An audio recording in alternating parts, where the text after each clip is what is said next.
আসসালামু আলাইকুম। আমি Ahnaf Hossain Oscar, motor super Bangladesh থেকে। তো অনেকে আসলে কনফিউজ থাকেন যে সিরিও মোটর সাইকেলগুলি আসলে কিভাবে আসে।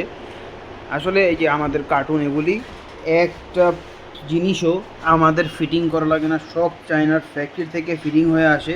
এই দেখেন রশিগুলো আছে, এটাগুলি পুরোটা আমরা আনবক্স করি কাস্টমারের সামনে।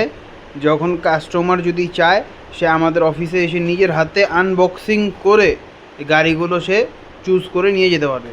তো প্রত্যেকটা কার্টুন আমাদের এভাবে আসে।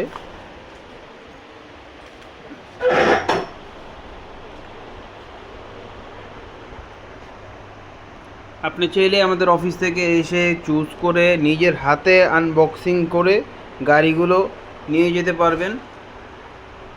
কোনো একটা নাট স্ক্রু পর্যন্ত আমাদের হাতে টাইট দেওয়া না, শত এখানে যা আছে সব ফ্যাক্টরি থেকে ফিট হয়ে আসে। তো আশা করি গাড়ির যে প্যাকেজিংটা, এটা আপনাদের একটা ওভারভিউ দিতে পেরেছি। ভালো থাকবেন, সুস্থ থাকবেন। আসসালামু আলাইকুম।